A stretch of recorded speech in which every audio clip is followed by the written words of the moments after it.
A fumaça subia do outro lado da cerca de arame farpado. O guarda cambojano que me vigiava apontou para aquela fumaça e disse: ali é o crematório. Se você não se comportar, vai ser queimado lá também. Naquele momento, eu entendi uma coisa. Se eu morresse naquele lugar, nenhum vestígio meu restaria em lugar nenhum do mundo. Da Coreia até o Camboja, são só 5 horas de avião. Mas aquele era um lugar onde as leis da República da Coreia não tinham alcance. Dentro daquele enorme complexo criminoso, vigiado 24 horas por 200 homens armados, eu não passava de um objeto. Número 2. Número 28. Me chamavam por números, não pelo meu nome. Isso é mesmo possível? Um cidadão da República da Coreia no século XXI, preso como escravo em um país estrangeiro, sendo torturado? Mas isso não é filme. Neste exato momento, milhares de coreanos estão presos em complexos criminosos no Camboja. Por que foram para lá? Como podem escapar? E por que o nosso governo não consegue salvá-los? Olá! Este canal foi criado para divulgar eventos que realmente aconteceram na Coreia do Sul e do Norte, para que as mesmas tragédias não se repitam. Se você quiser ajudar a garantir que esse registro não desapareça, por favor se inscreva e deixe seu like. Era um dia de março de 2024. Eu estava deitado no meu apartamento minúsculo em Chilindong, Seul, olhando pro teto. 25 anos, mais de um ano depois de me formar na faculdade, e ainda não tinha conseguido um emprego decente. Tinha mandado centenas de currículos, mas tudo que voltava eram e-mails automáticos de rejeição. O aluguel era 450 mil won por mês. Na minha conta bancária, tinha 230 mil won. Se eu não conseguisse pagar o aluguel do mês que vem, ia acabar na rua. A chuva de primavera caía do lado de fora da janela do meu apartamento. Dentro daquele quarto de 10 metros quadrados, tinha só uma escrivaninha, uma cama e um diploma empoeirado. Formado em administração de empresas. Média de 3,5. TOEIC de 850 pontos. Eu achava que eram credenciais decentes, mas o mundo não me queria. Toda manhã às 7, eu acordava e vasculhava os sites de emprego. Job Coreia, Saramin, Incruit. De grandes corporações que eu só conhecia de nome até pequenas empresas que nunca tinha visto, eu me candidatava em todo lugar que podia. Mas não conseguia nem entrevistas. As poucas vezes que fui entrevistado, o aviso de rejeição chegava em uma semana. Naquele dia, mais 3 e-mails de rejeição tinham chegado. Agradecemos sua paixão e esforço. Infelizmente, lamentamos informar que não daremos continuidade à sua candidatura neste momento. Fechei o laptop e suspirei. Talvez eu devesse arranjar um emprego numa loja de conveniência. Mas o salário de loja de conveniência não cobriria nem o aluguel. O que eu vou fazer? Foi aí que meu celular na mesa tocou. Achei que era mais uma propaganda de banco enquanto olhava para a tela. Número desconhecido. Normalmente eu ignoraria, mas naquele dia, como se estivesse possuído por alguma coisa, eu atendi. O telefone tocou. Era um número desconhecido, mas eu atendi esperando que pudesse ser alguma coisa. Talvez uma das empresas para quem eu tinha me candidatado. Um fio de esperança. Alô, é o Minjun? Sim, quem é? Estou ligando de uma empresa chamada Global Trading Company. Vimos seu currículo e queríamos entrar em contato. Você tem interesse em trabalhar no exterior? A voz parecia de um homem na casa dos 35. O tom era suave e profissional. Olhando para trás, aquilo tudo era comportamento treinado, mas na época eu não sabia. Trabalhar no exterior. Sim, nossa empresa tem uma filial no Camboja e precisamos urgentemente de um funcionário que fale coreano. Na verdade, também postamos no Job Coreia, e seu currículo era perfeito para os nossos requisitos. Formação em administração, proficiência em inglês. Job Coreia? Eu postei meu currículo lá mesmo. Por isso estamos entrando em contato. O salário é de cerca de 4 milhões de won em moeda coreana, e a empresa fornece moradia e alimentação. Também vamos reservar seu voo. Mais um bônus de instalação de 1 milhão de won. Meu coração disparou com 4 milhões de won. Eu mal ganhava 800 mil won por mês em empregos de loja de conveniência. 5 vezes o salário. Mais moradia, alimentação, passagem aérea e bônus de instalação? Isso não é bom demais para ser verdade? Tem alguma coisa estranha. Eu pensei a mesma coisa no começo. Mas tem um motivo. O custo de vida no Camboja é só cerca de 1/3 do da Coreia. Então, enquanto 4 milhões de won parece muito na Coreia, pelos padrões cambojanos é só um pouco acima do que os funcionários locais ganham. E nossa empresa faz muitos negócios com clientes coreanos. Falantes nativos de coreano são essenciais, então oferecemos boas condições para atraí-los. A explicação dele era lógica. Comecei a baixar a guarda aos poucos. Olhando para trás, eu era um idiota. Mas quando você está desesperado, só ouve o que quer ouvir. Então, que tipo de trabalho eu faria? Trabalho de escritório relacionado a comércio. Contatar clientes coreanos, organizar documentos, esse tipo de coisa. Não é difícil. Você fala um pouco de inglês, certo? Vi sua pontuação do TOEIC no currículo. Sim, me viro. Então é o suficiente. No Camboja, se você sabe inglês, consegue se comunicar com qualquer um. Então, o que acha? Se você estiver interessado, gostaria de vir para uma entrevista na próxima semana. Eu hesitei. As condições eram boas demais. Eu sabia que não existe almoço grátis, mas o desespero venceu a razão. 450 mil won de aluguel no mês que vem. Esse número não saía da minha cabeça. Onde devo ir? Temos um escritório perto da estação Gangnam. Vou te mandar o endereço por mensagem. Ah, e você tem passaporte, né? Sim, tenho. Traga para a entrevista. Se você for contratado, vamos começar a processar seu visto imediatamente. Depois de desligar, fiquei ali parado por um tempo. Alguma coisa parecia errada, mas ignorei esse sentimento. Olhando para trás, eu deveria ter terminado ali. Mas não terminei. O local da entrevista era num prédio comercial limpo perto da estação Gangnam.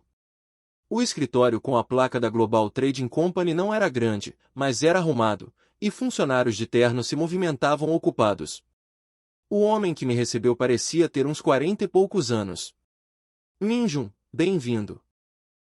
Sou Kim Jin-soo, um diretor administrativo desta empresa. Claro, provavelmente era um nome falso. Mas eu não sabia disso na época. Por favor, sente-se. Quer um café? Sim, obrigado. Ele me entregou o café com um sorriso. Tinha uma boa impressão. As rugas ao redor dos olhos dele o faziam parecer confiável. Nas paredes do escritório, junto com o logo da empresa, havia vários certificados. Empresa de exportação de destaque, Associação à Câmara de Comércio do Camboja, coisas assim. Olhando para trás, provavelmente eram todos falsos, mas eu não suspeitei de nada na época. A entrevista foi superficial. Ele perguntou algumas coisas do meu currículo e sobre minha disposição para morar no exterior. Você já foi ao Camboja antes? Não, é minha primeira vez no Sudeste Asiático. Sério? É um lugar ótimo. As pessoas são genuínas, o custo de vida é baixo.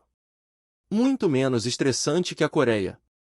Morei lá por 3 anos antes, e honestamente, não queria voltar para a Coreia. Ele sorriu e falou só das coisas boas do Camboja. Angkor Wat, o rio Mekong, frutas tropicais. Como um guia de viagem. Minjun, gostamos de você. Você está contratado na hora. Sério? Sim. Você pode partir na próxima terça-feira? Semana que vem? Tão rápido.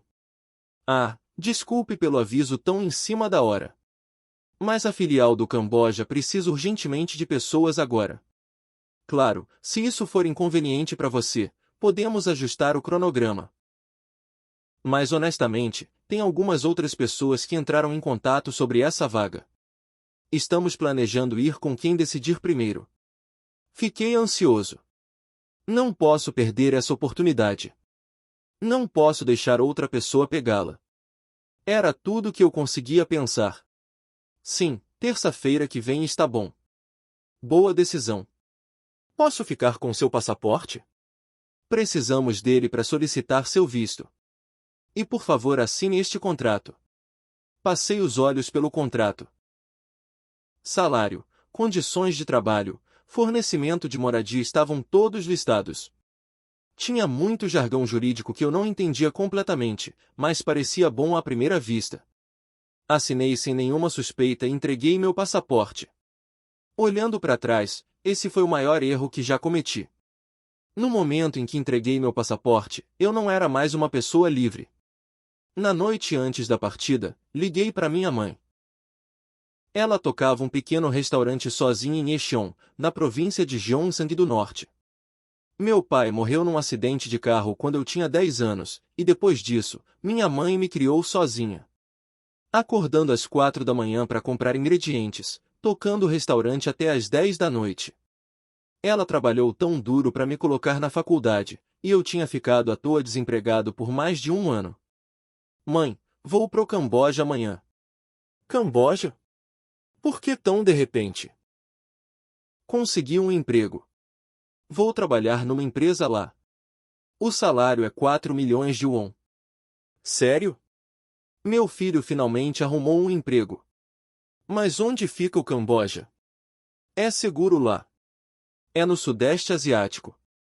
Do lado do Vietnã. Não se preocupe, a empresa cuida de tudo.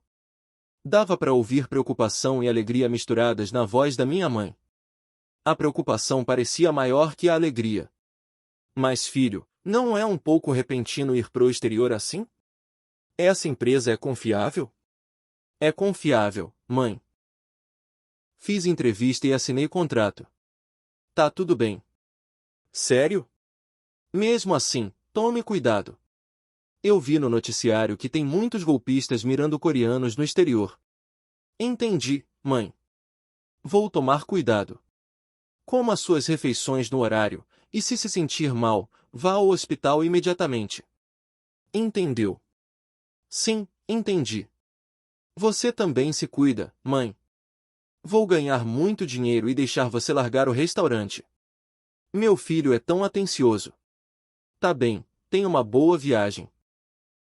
Depois de desligar, arrumei as malas.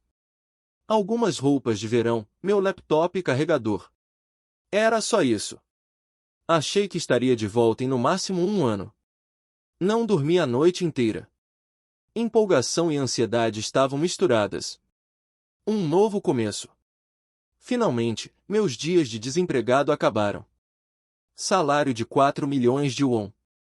Posso mandar uma mesada para a mãe, pagar o aluguel e até guardar um pouco. Fiquei me virando na cama, imaginando esse futuro cor-de-rosa. Olhando para trás, aquela foi minha última noite tranquila. Na manhã seguinte, fui pro aeroporto de Incheon. Peguei o metrô e fiz baldeação pro trem do aeroporto. A paisagem de Seul passava do lado de fora da janela. Prédios altos, o rio Han, os edifícios de Yeouido. Não vou ver essa paisagem familiar por um tempo. Era o que eu pensava. Cheguei ao aeroporto e fiz o check-in. Peguei meu cartão de embarque usando o e-ticket que a empresa tinha mandado. Phnom Penh, Camboja. Voo direto sem escalas. Passando pelos procedimentos de embarque, o oficial de imigração me perguntou: qual o propósito da sua viagem ao Camboja? Emprego. Vou trabalhar numa empresa lá. Qual o nome da empresa? Global Trading Company. O oficial digitou algumas vezes no computador, depois carimbou meu passaporte. Tome cuidado lá fora. Isso pareceu um pouco estranho. Normalmente eles só dizem boa viagem. Mas deixei pra lá. Olhando para trás, talvez aquele oficial tenha percebido alguma coisa também. O avião decolou às 2 da tarde. Sentei na janela. Quando o avião decolou, o aeroporto de Incheon foi ficando cada vez menor. E quando subimos acima das nuvens, Tudo que se via embaixo era oceano. Era minha primeira vez voando sozinho. Tinha ido para Osaka com amigos numa viagem de formatura, e não fiquei ansioso na época porque eles estavam comigo. Mas agora eu estava sozinho. Me esperando no destino estavam um país estranho, pessoas estranhas, trabalho estranho. A refeição de bordo chegou. Bibimbap e bulgogi. Mal consegui comer. Meu estômago estava embrulhado. Achei que era enjoo, mas olhando para trás, provavelmente era ansiedade. 5 horas depois, o avião pousou no Aeroporto Internacional de Phnom Penh, no Camboja. A paisagem fora da janela era completamente diferente de Incheon. Palmeiras eram visíveis além da pista, e o céu tinha aquele tom tropical embaçado. Descendo as escadas do avião, um calor abafado me envolveu. Abril no Camboja era o fim da estação seca, mas estava mais quente que o auge do verão na Coreia. A umidade também era alta, e minhas roupas rapidamente ficaram úmidas. Passei pela imigração. O oficial de imigração cambojano olhou para o meu passaporte e perguntou alguma coisa. Era inglês, mas a pronúncia era estranha e difícil de entender. Purpose of visit. Work. I'm here for work. What company? Global Trading Company. O oficial carimbou meu passaporte. Visto de turista de 30 dias. Esse foi o último documento oficial que recebi. Peguei minha bagagem e saí pelo portão de chegadas. O aeroporto era menor e mais antigo do que eu esperava. O ar-condicionado parecia não funcionar direito, deixando o ambiente quente e úmido. Línguas estrangeiras eram ouvidas por todo lado. Cambojano, chinês, inglês. Não ouvi nenhum coreano. Na frente do portão estava um homem segurando uma placa com meu nome. Parecia ser um homem do leste asiático na casa dos 30, mas não dava para saber se era coreano ou chinês. Alto, com boa constituição física. Ele se aproximou com um sorriso. Minjun? Sim, sou eu. Bem-vindo. Sou Lian. A empresa me mandou para te buscar. Vamos pegar o carro. É longe, então vai demorar um pouco. O coreano dele era um pouco estranho. Provavelmente era um chinês de etnia coreana. Segui ele até o estacionamento. Uma van preta estava esperando lá. Coloque sua bagagem atrás. Coloquei minha mala na parte de trás da van e subi no banco traseiro. Dentro do carro, além do motorista, havia mais um homem. Ele também era asiático e me deu um leve sorriso quando me viu. O carro começou a andar. Observei as ruas de Phnom Penh pela janela. Tinha muitas motos, e as ruas eram muito mais sujas que na Coreia. Mas a paisagem exótica também era fascinante. Quanto tempo até a empresa? Cerca de 1 ou 2 horas. 2 horas? É tão longe do aeroporto? Sim, é um pouco longe. Só relaxe. Assenti e fechei os olhos. Não tinha dormido direito no avião. Mas logo, alguma coisa pareceu errada. O carro tinha saído da cidade e entrado numa estrada rural. Com licença, esse é o caminho certo? Parece que estamos saindo da cidade. Sim, está certo. A empresa fica nos arredores. A voz dele era calma, mas comecei a ficar inquieto. Do lado de fora da janela, só dava para ver arrozais e palmeiras. Peguei meu celular para abrir um aplicativo de mapa, mas não tinha conexão de internet. Tem algum lugar com Wi-Fi? Meu celular não tá funcionando. Tá tudo bem. Tem Wi-Fi quando chegarmos na empresa. Fiquei cada vez mais ansioso. Mas não tinha nada que eu pudesse fazer. Já tinha dado meu passaporte para a empresa lá na Coreia, e mesmo que eu saísse desse carro agora, não tinha para onde ir. Já tínhamos dirigido por umas 2 horas? O carro de repente desacelerou e parou na frente de um muro alto. Arame farpado estava enrolado no topo do muro, e um portão de ferro estava firmemente fechado na entrada. Chegamos. Isso é a empresa? Sim. O portão de ferro abriu lentamente. Quando o carro entrou, meu queixo caiu com a cena diante de mim. Não era uma empresa. Era como uma pequena cidade.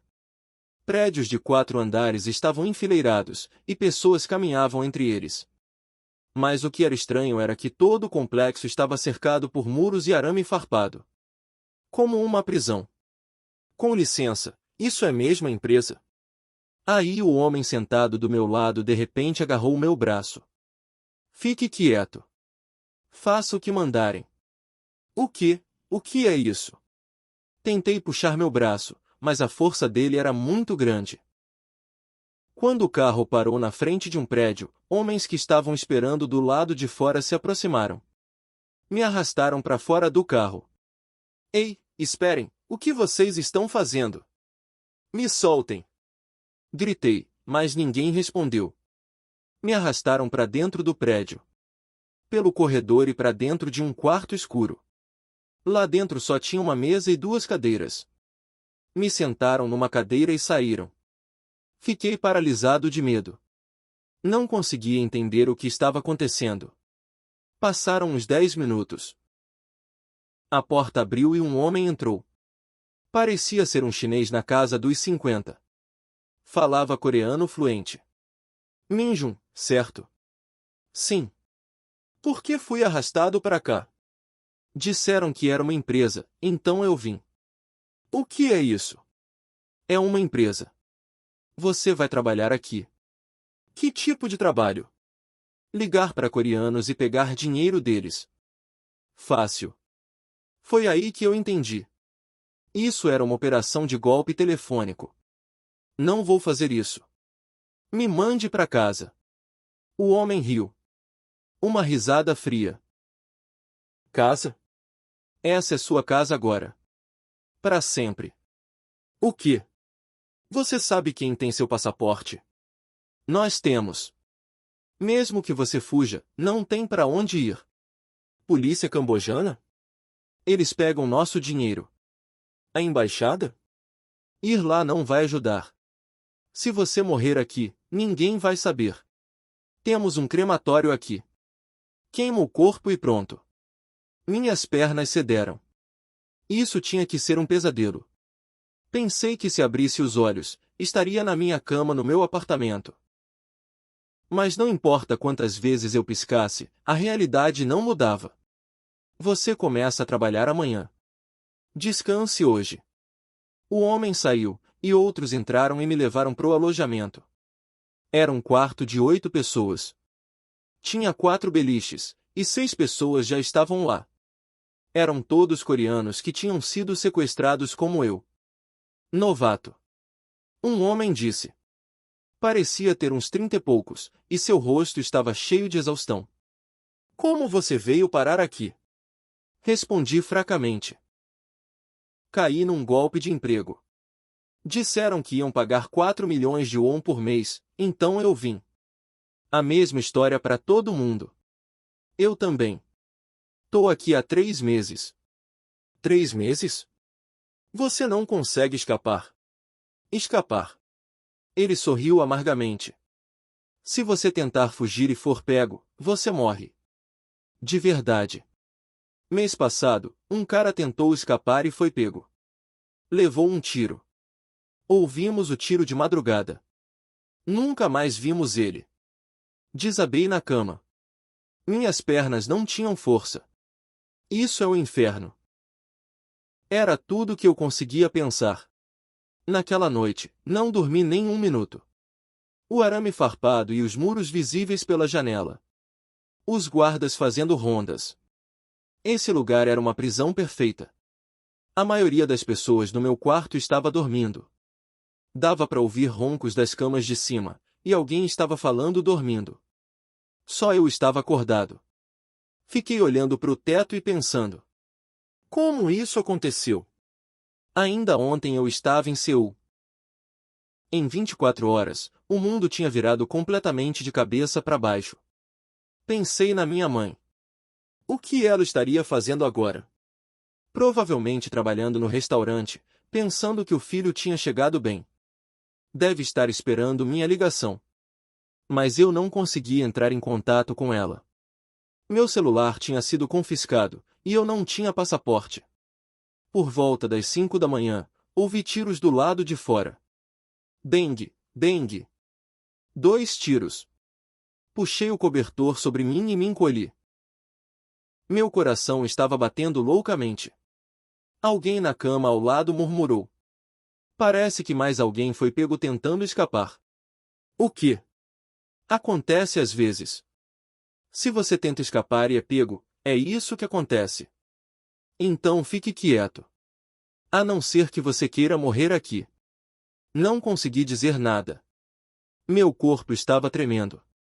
Não de frio. De medo. Às 7 da manhã, guardas entraram e nos acordaram. Gritaram alguma coisa em cambojano que eu não consegui entender. Mas segui junto quando vi todo mundo se levantando e se enfileirando.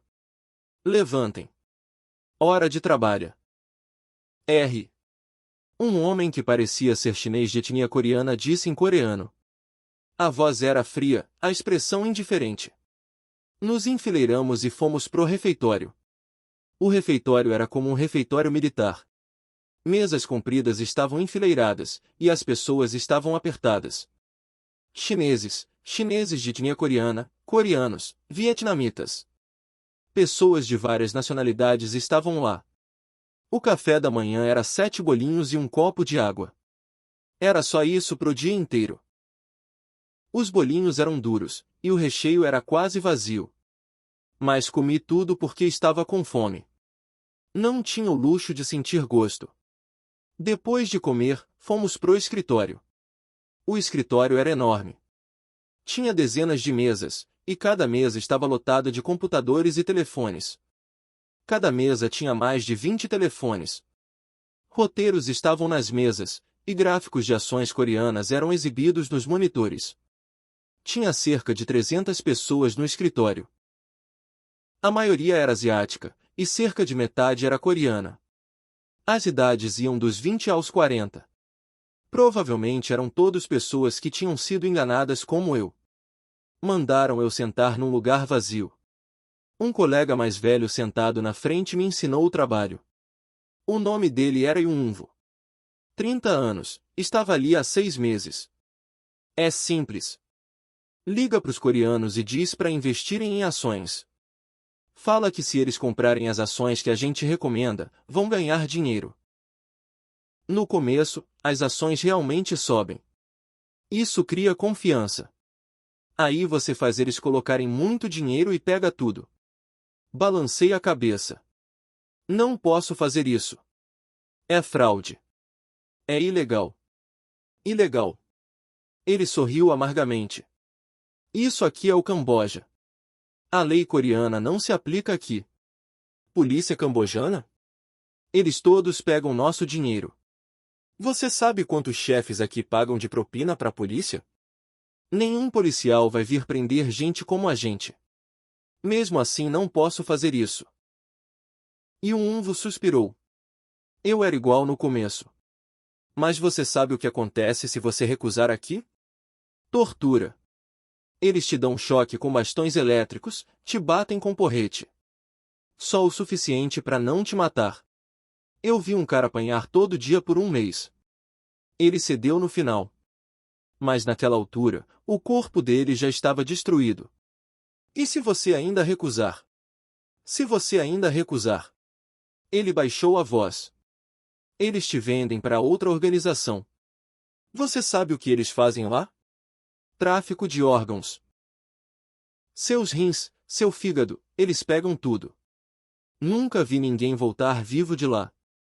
Eles colocam eles em barcos no porto de Sihanoukville, e ninguém nunca mais vê eles. Tráfico de órgãos? É difícil de acreditar, mas é verdade. As pessoas são só objetos aqui. Se você for inútil, te vendem por peças. Se você quiser viver, faça o que mandarem. Esse é o único jeito. Não consegui dizer nada. Os olhos dele me diziam que era sério. Esses olhos tinham uma mistura de medo e resignação. E assim começou minha vida infernal. Toda manhã às 7, eu fazia ligações até às 11 da noite. Eu mentia para pessoas inocentes na Coreia. Dizia que elas podiam ganhar muito dinheiro em ações, que só precisavam comprar as ações que nossos especialistas recomendavam. Tinha roteiros. Roteiros chineses traduzidos para o coreano por chineses de etnia coreana. Tínhamos que seguir os roteiros exatamente. Olá, senhor. Sou um consultor de investimentos da Dayan Investment Securities. O senhor sabe que o mercado de ações tem subido muito ultimamente, né? Nossa análise mostra que tem uma ação que vai disparar semana que vem. Se estiver interessado, posso oferecer uma consulta gratuita. No começo, minhas mãos tremiam. Não conseguia falar as palavras. Lendo o roteiro, sentia que ia explodir em lágrimas. O que você está fazendo? Anda logo! Um supervisor gritou de trás. Ele era chinês de etnia coreana. Segurava um bastão elétrico na mão. Sim, sim. Com as mãos tremendo, peguei o telefone. Disquei um número. Chamou. Alô. Alô, senhor. Eu sou. A primeira ligação foi desligada na minha cara. A segunda também. E a terceira. A maioria das pessoas achava que era spam e desligava. Mas ocasionalmente, alguém ficava na linha. Ações? Tenho me interessado por isso ultimamente. Aí eu continuava com o roteiro. Dizia que era uma consulta gratuita e os convidava para um grupo no Kakao Talk Band. Uma vez que entrassem no Band, o golpe de verdade começava. Mas quando não tive resultados na primeira semana, me arrastaram pro porão. O porão ficava atrás do prédio. Descendo as escadas, encontrei um corredor escuro e úmido. Água escorria das paredes de concreto, e tinha um cheiro de mofo vindo de algum lugar. No final do corredor tinha uma porta de ferro. Um guarda a destrancou com uma chave. Creé, um som enferrujado. Dentro tinha um quarto pequeno. Água empoçava no chão de concreto, e algo como manchas de sangue estava nas paredes. Uma única lâmpada pendia do teto, piscando. No meio do quarto tinha uma cadeira, e do lado dela várias ferramentas. Um cano de aço, um bastão elétrico, um balde de água. Me sentaram na cadeira e amarraram minhas mãos e pés. Deixa eu te mostrar o que acontece quando você não trabalha. O gerente chinês disse em chinês. O chinês de etnia coreana ao lado traduziu.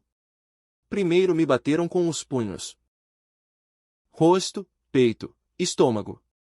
Qualquer lugar, aleatoriamente. Toda vez que um soco vinha, minha visão ficava branca.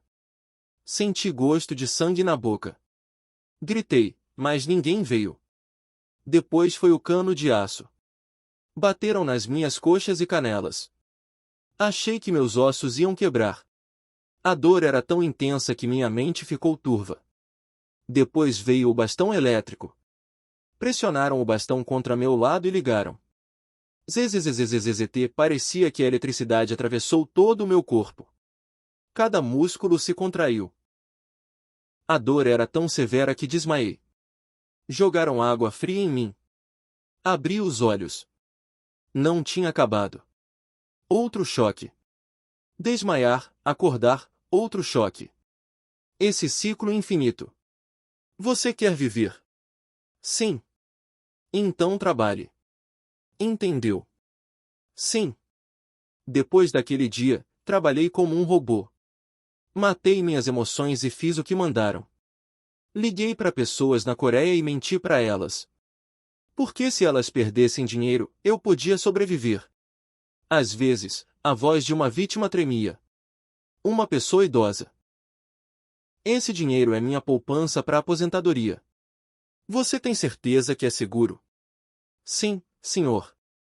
Nossos especialistas analisaram isso, então é seguro. Se você perder essa oportunidade, vai se arrepender. Enquanto dizia essas palavras, eu chorava por dentro. Me desculpe. Me desculpe muito. Mas eu também preciso sobreviver. Eu também quero viver. Um mês passou.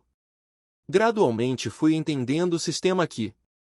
Esse complexo criminoso era chamado de Complexo Taizhi. Ficava perto de uma cidade costeira chamada Sianonville, e era comandado por organizações criminosas chinesas.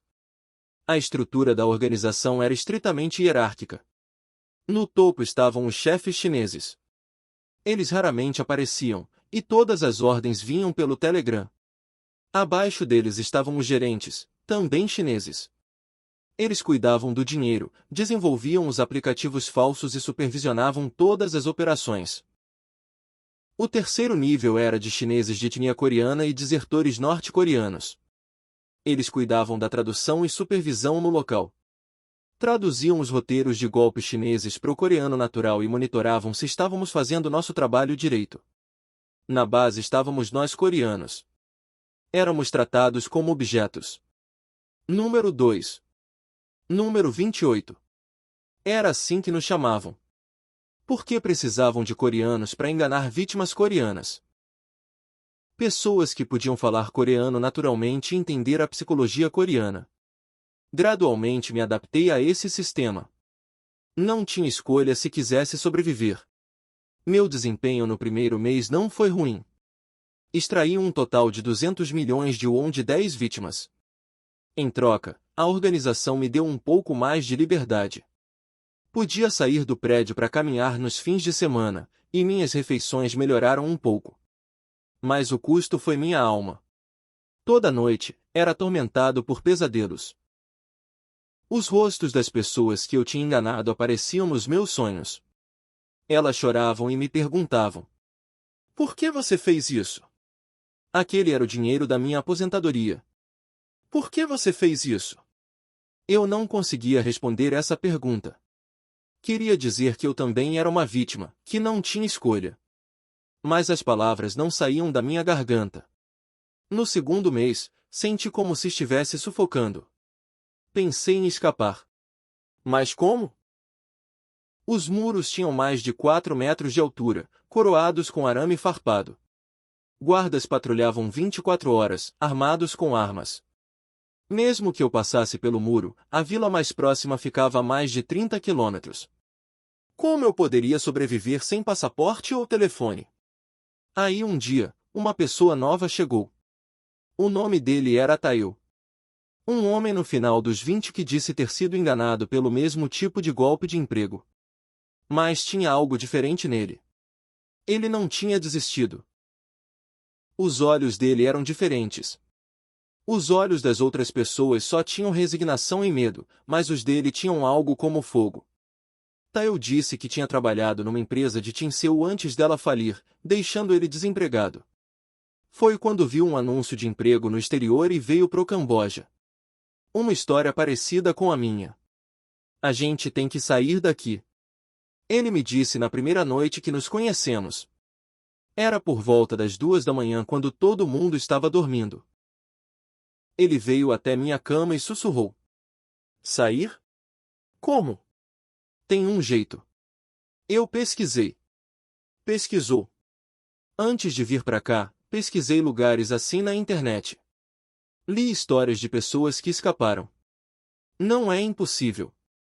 Tem pessoas que realmente conseguiram. Eu vi as histórias delas no YouTube. Não acreditei nele. Escapar? Daqui? Impossível. Os muros têm mais de 4 metros, e os guardas têm armas.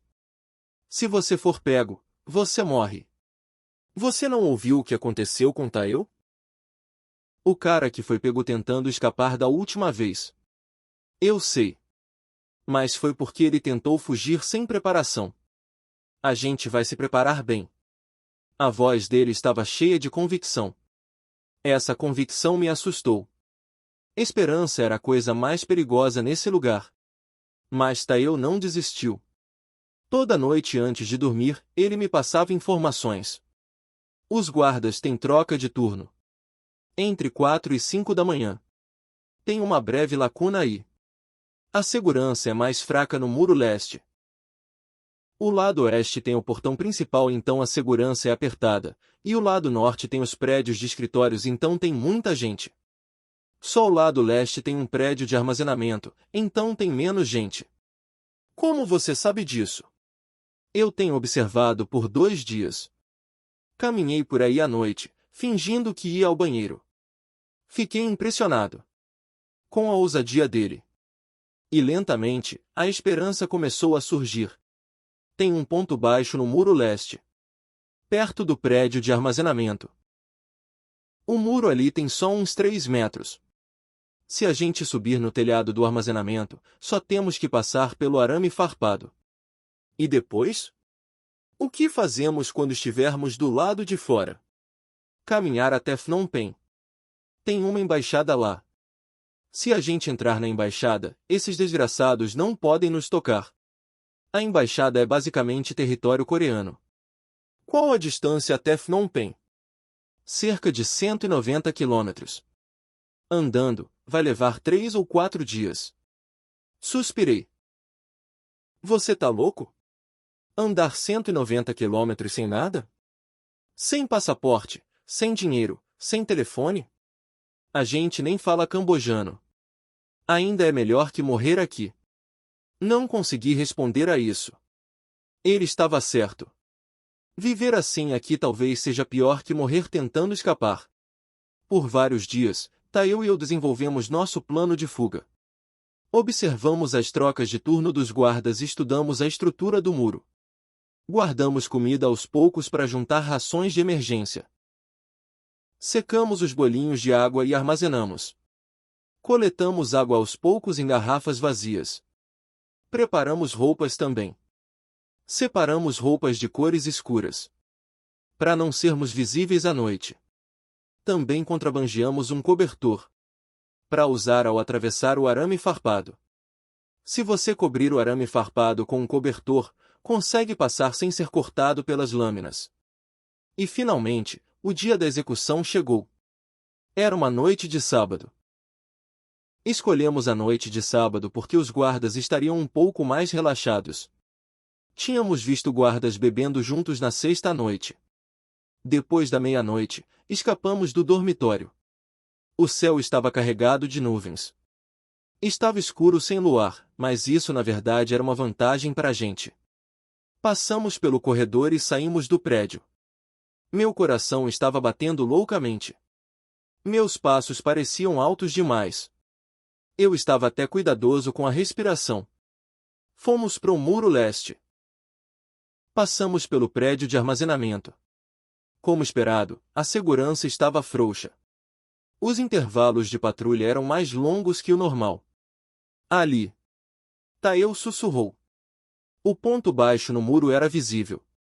Se subíssemos no telhado do prédio de armazenamento, poderíamos alcançar o topo do muro. Eu vou primeiro. Taeu subiu no telhado do armazenamento. O telhado de telha rangeu. Achei que meu coração ia parar. Mas ninguém veio. Taeu subiu até o topo do muro. Então ele espalhou o cobertor sobre o arame farpado. Dava para ver a silhueta dele além do arame. Então ele desapareceu. Tinha passado. Eu segui. O telhado do armazenamento balançou. Minhas mãos estavam suadas. Quando cheguei no topo do muro, dava para ver escuridão embaixo. A terra da liberdade. Atravessei o arame farpado. Mesmo com o cobertor, minhas roupas rasgaram e minhas mãos se arranharam. Mas não tinha tempo para sentir a dor. A adrenalina inundava meu corpo. Aterrissei do lado de fora do muro. Taeu estava esperando. Conseguimos! Rápido, corre! Corremos pela escuridão. Lama e mato sob os pés. Cães latindo ao longe. Meu coração parecia que ia explodir, mas não podia parar. Corremos em direção à liberdade. Quanto tempo corremos? 30 minutos? 1 hora? Tinha perdido a noção do tempo.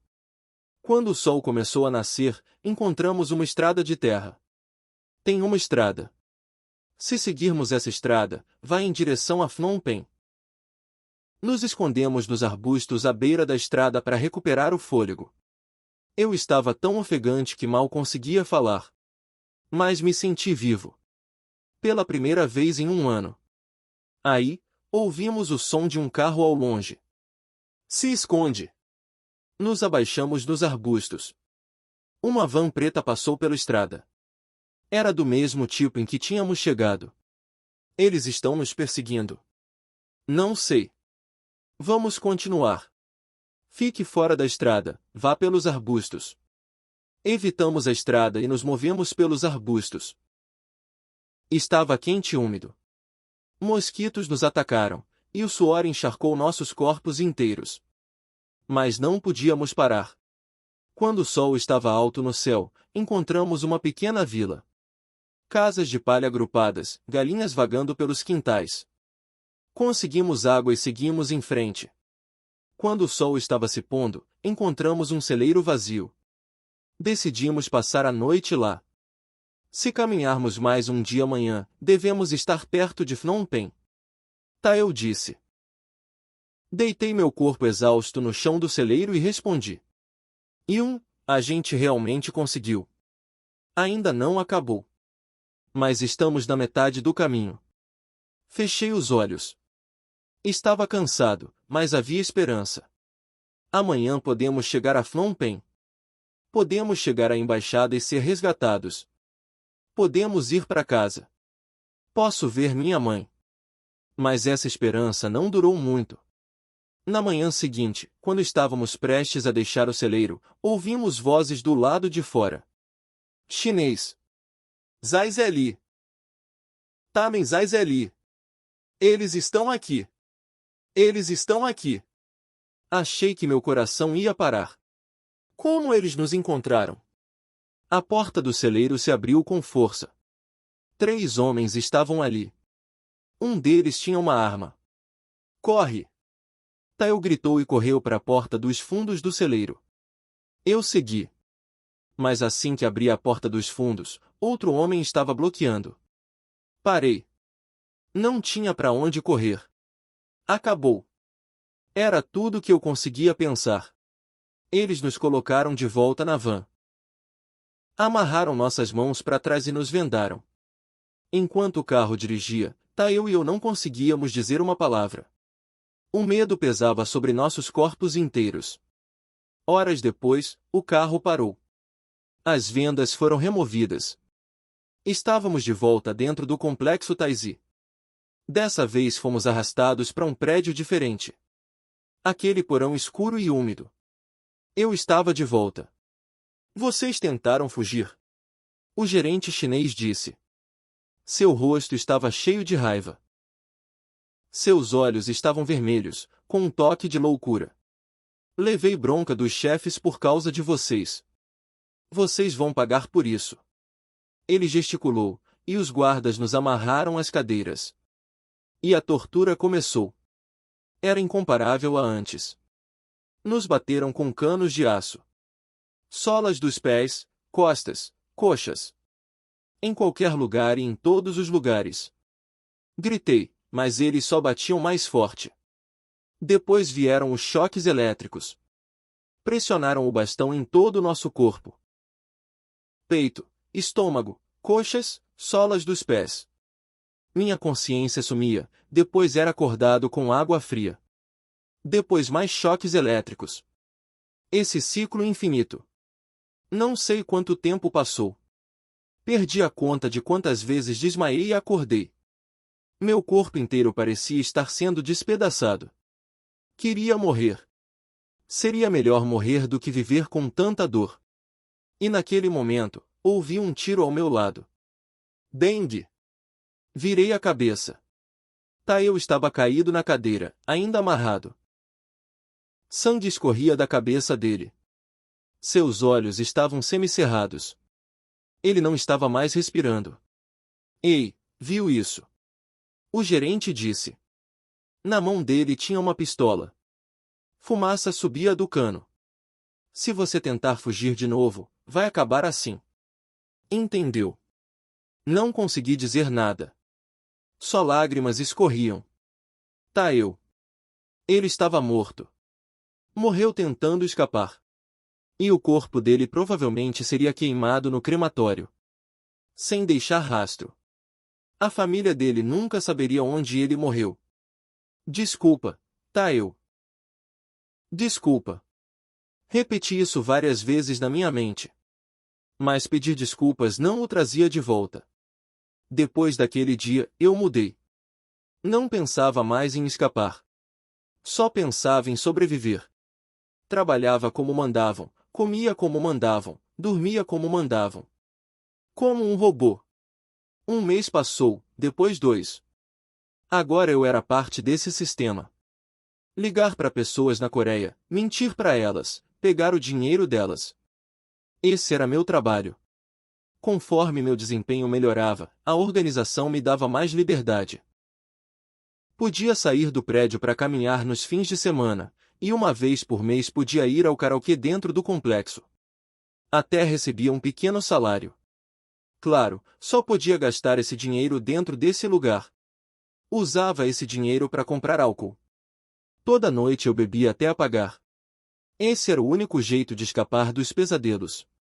Aí um dia, recebi uma nova tarefa. Ei, você agora é responsável por treinar os novatos. O quê? Ensinar os novos coreanos o trabalho. Seu desempenho é bom, seu coreano é natural, você é adequado. Não consegui dizer nada. Treinar novos coreanos. Isso significava transformar pessoas que tinham sido enganadas como eu em criminosos. O que você está fazendo? Diz que entendeu. Entendi.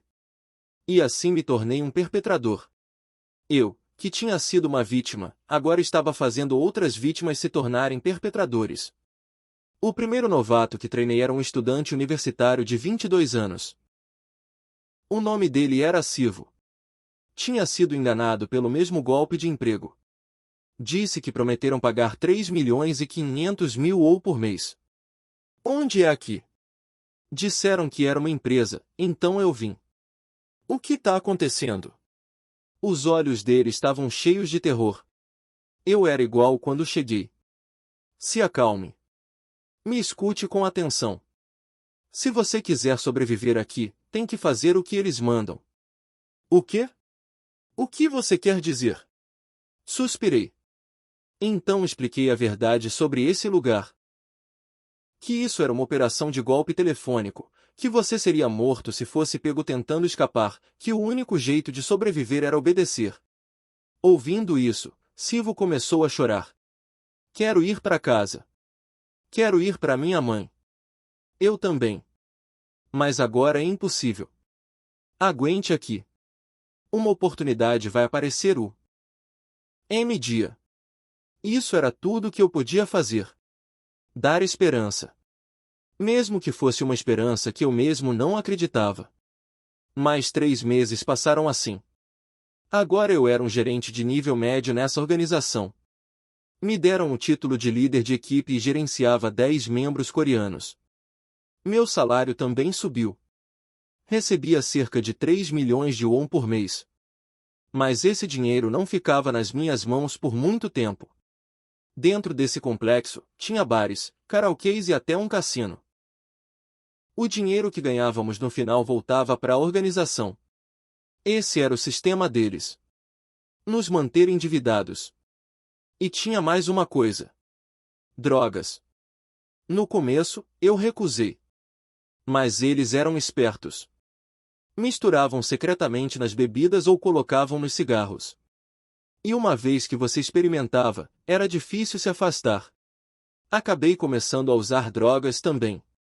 Primeiro foi metanfetamina. Me deixava trabalhar sem dormir. E gradualmente, usei mais vezes, em quantidades maiores. Quando usava drogas, a realidade ficava suportável. A culpa sumia, o medo desaparecia. Eu só passava cada dia num torpor. Aí um dia, chegou uma notícia. Disseram que tinha estourado um caso de sequestro no Camboja, na Coreia. No começo, não pensei muito nisso. Esse tipo de coisa tinha acontecido antes. Mas dessa vez era diferente. Era uma notícia sobre uma vítima que tinha morrido de tortura.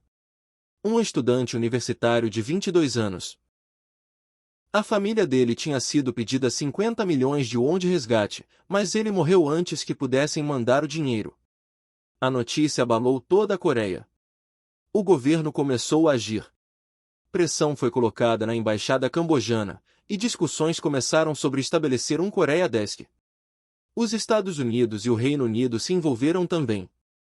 Sanções foram impostas ao chefe do complexo Taizhi, um homem de sobrenome Shen. A organização começou a ficar nervosa. Todo mundo faça as malas. Vamos nos mudar. Uma noite, uma ordem desceu de repente. Todos os membros deviam fazer as malas e se relocar. O destino era o Laos. Laos? Por quê? Tá esquentando aqui. A polícia coreana tá vindo. Precisamos sair. Então fizemos as malas a noite toda. Computadores, telefones, vários documentos. De madrugada, caminhões chegaram. Carregamos nossas coisas nos caminhões e entramos nas vans. Enquanto saíamos do Camboja pro Laos, olhei pela janela. O sol estava nascendo. Um nascer do sol lindo. Mas para mim, era só mais uma estrada para outro inferno. Cruzamos a fronteira do Laos. Paramos brevemente num posto de controle, mas a organização deve ter pago propinas porque passamos com pouca inspeção. A nova base no Laos ficava nos arredores de Vientiane. Menor que o Camboja, mas o sistema era o mesmo. Muros e arame farpado, guardas armados, salas de tortura subterrâneas. Voltei à minha rotina. Ligar para pessoas na Coreia, mentir, pegar o dinheiro delas. Mas alguma coisa tinha mudado. Conforme a cobertura da mídia jorrava da Coreia, o número de novas vítimas chegando diminuiu. As pessoas estavam ficando cautelosas. Os lucros da organização caíram, e a atmosfera ficou tensa. Se você não produzir resultados, vai ser vendido. Os gerentes ameaçavam. Ser vendido significava ser transferido para outra organização. Ninguém sabia o que acontecia lá. Tinha rumores de tráfico de órgãos, e pior. Trabalhei desesperadamente para sobreviver. Mas tinha limites. Os coreanos não estavam mais caindo. Aí um dia, algo inesperado aconteceu. Um conflito interno estourou dentro da organização. Um conflito surgiu entre os chefes chineses e os gerentes abaixo deles. Era sobre dinheiro. Com os lucros diminuindo, uma disputa sobre distribuição explodiu. A tensão pairou no ar por dias. Algumas noites ouvimos tiros. A vigilância dos guardas ficou frouxa. Percebi que essa era uma oportunidade. Mas não conseguia fazer sozinho. Precisava de ajuda. Discretamente me aproximei dos membros da minha equipe. Alguns deles eram vítimas como eu. Propus um plano de fuga para eles. Agora é nossa chance. A segurança tá frouxa. Vamos escapar. No começo, todo mundo recusou. Tinham medo. Mas não desisti. Se ficarmos aqui, vamos morrer eventualmente. Ou vendidos ou espancados até a morte. Se vamos sair, é agora ou nunca. No final, 3 concordaram em se juntar. Sivo e outros 2 coreanos. Fizemos planos em segredo. A rota de fuga era essa: além do muro leste tinha um rio. Se seguíssemos o rio correnteza abaixo, chegaríamos a uma vila. De lá, encontraríamos um carro, chegaríamos ao centro de Vientiane e entraríamos na embaixada coreana. O problema era o rio. Era estação chuvosa, então a correnteza era forte. Se você não soubesse nadar, poderia se afogar. Você sabe nadar? Sim, cresci perto do litoral. Sivo respondeu. Os outros 2 disseram que sabiam nadar também. Fiquei aliviado. Bom, então vamos nos mover no sábado à noite que vem. É quando a segurança está mais frouxa. Acenamos com a cabeça. Só faltava a execução. A noite de sábado chegou. Depois da meia-noite, escapamos do dormitório. O céu estava carregado de nuvens. Estava escuro sem luar, mas isso era uma vantagem para a gente. Fomos para o muro leste. Como esperado, a segurança estava frouxa. Os intervalos de patrulha eram mais longos que o normal. Subi o muro primeiro. Como tinha feito com Taiwan antes, cobri o arame farpado com um cobertor e passei. Minhas mãos se arranharam, mas aguentei. Um por um, passamos pelo muro. Quando Silvo veio por último, estávamos todos do lado de fora. Vamos! Quietos! Corremos pela escuridão. A lama sob os pés era escorregadia, mas não podíamos parar. Corremos por uns 10 minutos. Ouvimos o som de água ao longe. O rio. Chegamos à margem. A correnteza era mais forte do que o esperado. O rio fluía negro na escuridão. Dá para conseguir? Dá sim. Silvo respondeu. A voz dele estava tremendo, mas seus olhos estavam determinados. Então vamos. Nade até aquela margem do outro lado. A gente se reagrupa lá. Pulamos no rio um por um. A água era fria. A correnteza era forte e ficava nos empurrando correnteza abaixo. Nadei com toda a força em direção à margem oposta. Mais ou menos na metade, ouvi um grito atrás de mim. Socorro! Olhei para trás. Uma pessoa estava sendo levada pela correnteza. Mas não tinha nada que eu pudesse fazer. A correnteza era forte demais para voltar. Cerrei os dentes e continuei nadando. Tenho que sobreviver. Se eu sobreviver, posso ajudar os outros. Era tudo que conseguia pensar. Cheguei à margem. Minhas roupas estavam pesadas de água, mas rastejei para cima. Olhei ao redor. Silvo estava subindo um pouco mais adiante. Mas os outros dois não estavam em lugar nenhum. Silvo. E um. Ele correu até mim. O corpo todo dele estava encharcado, e ele estava ofegante. Os outros. Balancei a cabeça. O rosto de Silvo se contorceu. Não.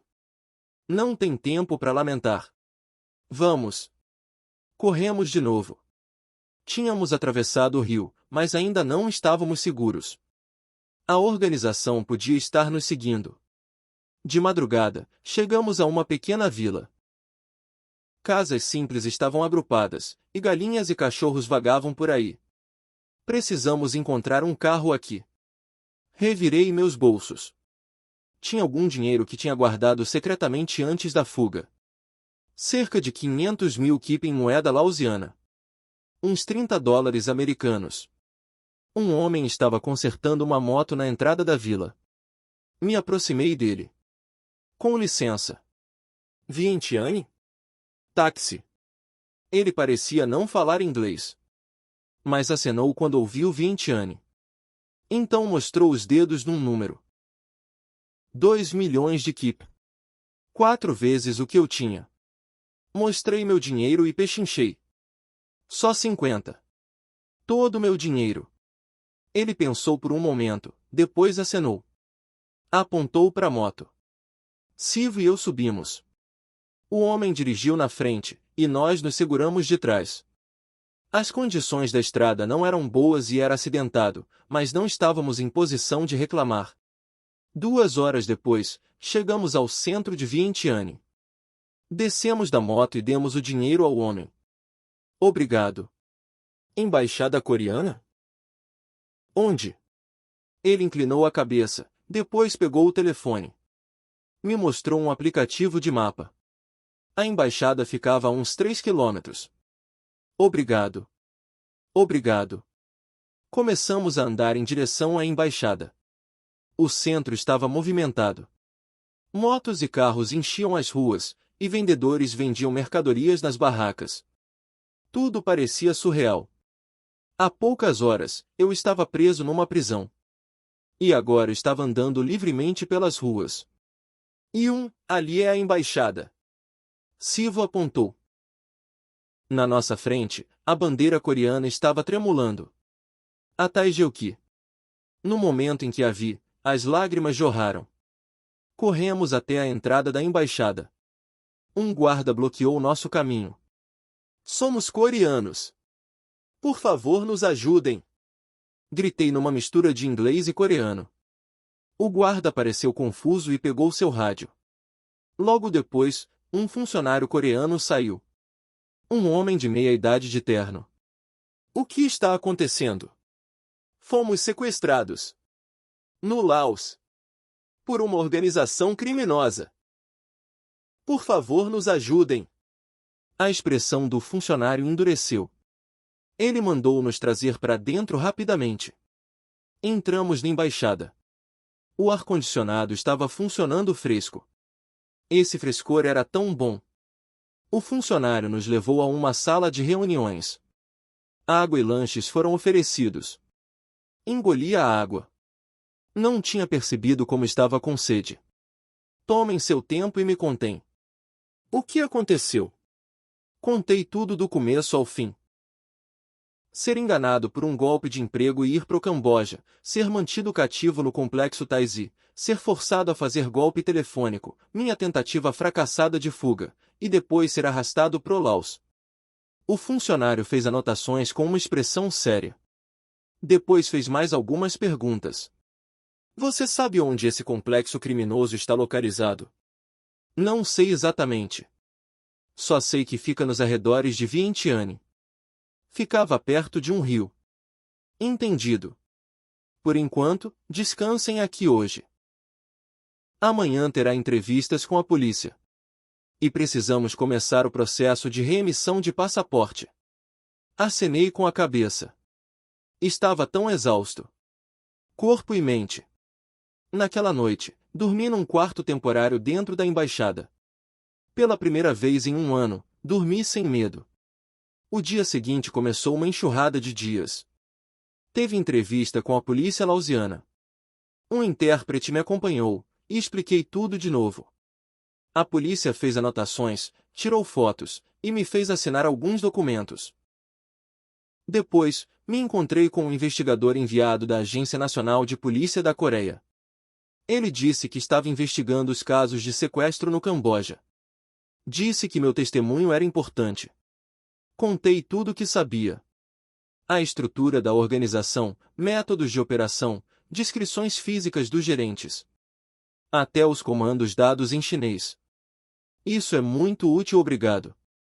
O investigador disse. Acenei com a cabeça, mas não me senti bem. Eu tinha participado de crimes também. Eu também vou ser punido? O investigador ficou em silêncio por um momento. Existem muitos casos onde alguém é tanto vítima quanto perpetrador. Mas no seu caso, você foi forçado, então isso será levado em consideração. Os detalhes serão determinados durante a investigação quando você voltar para a Coreia. Fechei os olhos. Qualquer que fosse o resultado, eu tinha que aceitar. Levou uma semana para reemitir meu passaporte. Durante esse tempo, fiquei na embaixada. Sivo também estava lá. A gente realmente conseguiu. Sivo disse. Seu rosto ainda carregava traços de terror. Conseguimos. Fico pensando naquelas pessoas. No Rio. Eu também penso nelas. Mas não tinha nada que a gente pudesse fazer. Mesmo assim, nós sobrevivermos é por elas. A gente testemunha, e aqueles desgraçados são pegos. Essa é a única coisa que podemos fazer. Sivo acenou. Mas seus olhos estavam cheios de culpa. Os meus também. Uma semana depois, meu novo passaporte estava pronto. A embaixada reservou meu voo. Vientiane para Incheon, 12 horas incluindo escala. No caminho pro aeroporto, olhei pela janela. As ruas do Laos passavam. Motos, vendedores de rua, palmeiras. Tudo isso logo seria passado. Embarquei no avião.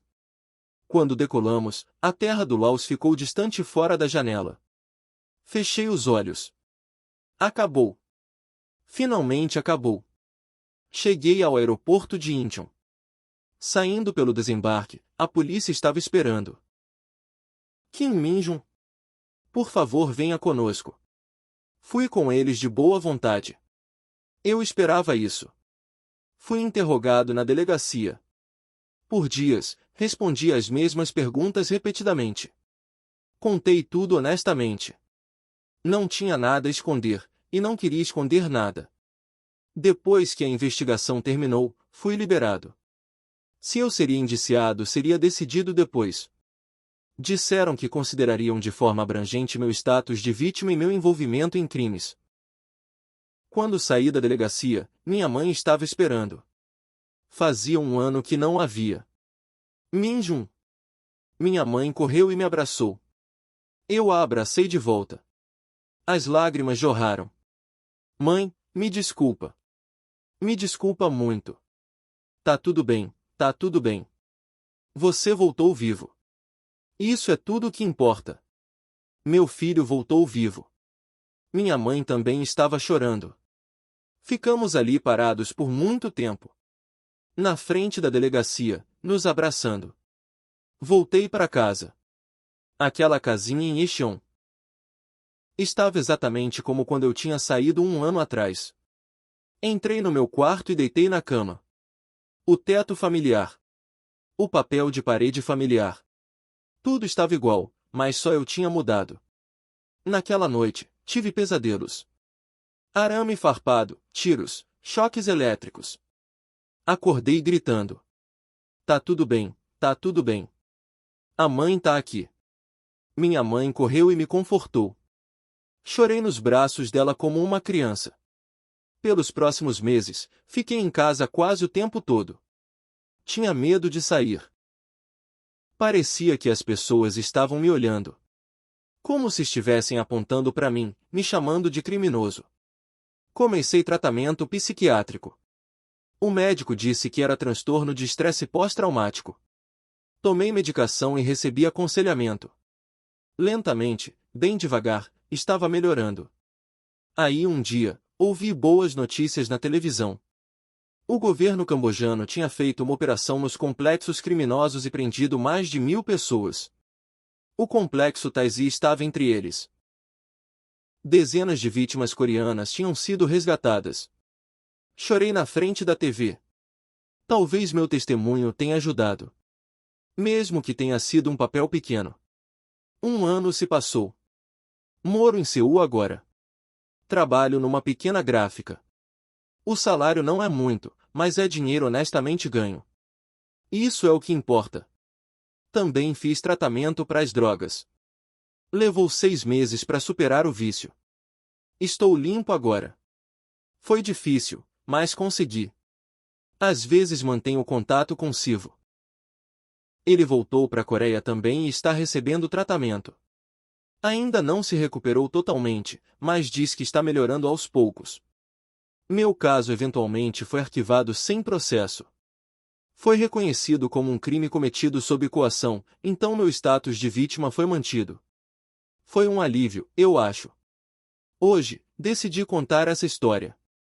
Por que ainda existem milhares de coreanos presos em complexos criminosos no Camboja, Laos e Mianmar? Foram para lá porque caíram em golpes de emprego como eu, ou seguiram amigos, ou precisavam desesperadamente de dinheiro.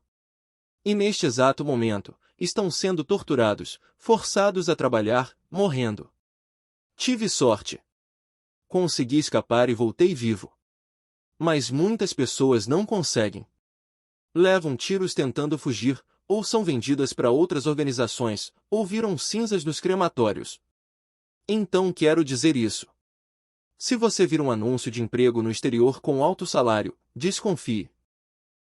Mais de 3 milhões de won por mês com moradia e passagem incluídas? Isso é golpe em mais de 90% das vezes. Empresas legítimas não oferecem condições tão boas para estranhos. Se um amigo ou conhecido te pedir para ir trabalhar no Camboja ou no Sudeste Asiático, recuse. Esse amigo pode ser uma vítima também, mas se você for junto, você se torna uma vítima também. Se você já está lá, procure oportunidades de escapar. Definitivamente vai ter momentos em que a segurança fica frouxa. Não perca essa chance.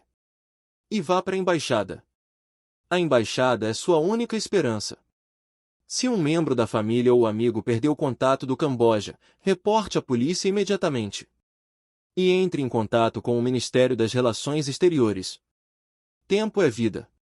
Quanto mais você esperar, mais difícil fica o resgate. Eu fui de criminoso a ser reconhecido como vítima. Esse ano de experiência vai me acompanhar pelo resto da minha vida. Ainda tenho pesadelos. Estremeço com o som de toques de telefone. Quando vejo vans pretas, meu coração dispara. Mas estou vivo. E posso contar essa história. Só por isso, sou grato. Por fim, quero dizer isso para aqueles que estão presos neste exato momento.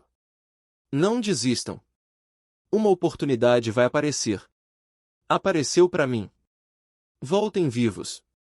Sua família está esperando. As pessoas que amam vocês estão esperando. Eu sou Kim Min-jun. Bom, esse é um pseudônimo. Mas sou alguém que sobreviveu a ser sequestrado no Camboja. Espero que essa história não seja esquecida. Se inscrever e dar like é uma forma de alcançar mais pessoas. Por favor, se junte a nós.